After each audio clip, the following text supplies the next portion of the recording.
தமக்கு வழங்கப்பட்டுள்ள வீடுகள் உரிய முறையில் அமைக்கப்படவில்லை என மேரியவத்த மண் சரிவினால் பாதிக்கப்பட்ட மக்கள் தெரிவிக்கின்றனர். மக்களின் பணத்தினால் முன்னெடுக்கப்படும் இவ்வாறான வீடமைப்பு திட்டங்கள் தொடர்பில் அதிக கவனம் செலுத்தப்பட்டிருக்க வேண்டும் என மக்கள் குறிப்பிடுகின்றனர். மேரியபெத்தம் மண் சரிவினால் தமது உறவுகளையும் உடைமைகளையும் இழந்து 2 வருடங்கள் மாக்கந்து தேயிலை தொழிற்சாலையில் தங்கியிருந்த மக்களுக்கு கடந்த 22ஆம் தேதி வீடுகள் வழங்கப்பட்டன. 75 வீடுகள் நிர்மாணித்து வழங்கப்பட்ட போதிலும் கடந்த சில தினங்களாக பெய்து வரும் கனமழையினால் தாம் பெரிதும் பாதிக்கப்பட்டுள்ளதாக மக்கள் தெரிவிக்கின்றனர். உரிய வடிகான் கட்டமைப்பு இன்மையினால் சில பகுதிகள் தாளிறங்கியுள்ளதோடு அநேகமான பகுதிகள் சேறும் சகதியுமாக காணப்படுகின்றன. இந்த நிலையில் மக்கள் தமது சொந்த செலவில் மதில்களை அமைத்து வருகின்றனர். தமது வீட்டிற்கு இன்னமும் மின்சாரம் வழங்கப்படாமையினால் பெரும் சிரமங்களை எதிர்கொண்டுள்ளதாக இங்கு குடியேறியுள்ள ஒருவர் தெரிவித்தார்.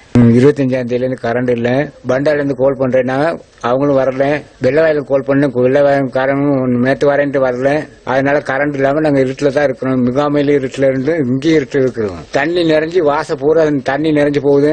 அதையும் பார்க்க மாட்டேங்கிறான். ஒருத்தரும் வரதில்ல. கரண்ட் செஞ்சு கொடுக்கவும் மாட்டேங்கிறான்.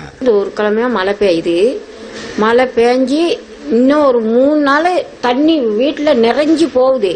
இப்ப இன்னும் நாங்களும் சொல்லி இன்னும் ஒருத்தரும் தாக்கல் இன்னும் பார்க்கல. இந்த வாசல்ல கட்டு போட்டிருக்காங்க. கட்டு போட்டு அது வேலையில மண்ணை அடிச்சுக்கிட்டு தான் போகும். மழை பெஞ்ச கைக்கு தண்ணி பூரா வாசல்ல தெப்பக்குள மாதிரி நிக்குது. சிலிண்டர் மேல தெரியுது. நாங்க என்ன செய்யறது? பாத்ரூம் தண்ணி கூட வெளியே ஆகாதான்னு எங்களுக்கு ஒண்ணுமே புரியல. மேரியபெத்தம் மண் சரிவால் பாதிக்கப்பட்ட மக்களுக்காக அமைக்கப்பட்டுள்ள இந்த வீடமைப்பு திட்டத்தை உரிய முறையில் முன்னெடுத்திருக்க வேண்டும் என மக்கள் குறிப்பிட்டனர். மக்களின் பணத்தால் அமைக்கப்படும் இவ்வாறான வீடமைப்பு திட்டங்களை திறன்பட அமைத்துக் கொடுத்திருக்க வேண்டும் என்பதே அனைவரினதும் நிலைப்பாடாகும். தேயிலை தொழிற்சாலையிலிருந்து நிம்மதியாக வாழ்வதற்காக குடியேறிய இந்த மக்களின் துயரம் இன்னும் தீர்க்கப்படாமை கவலைக்குரியதே.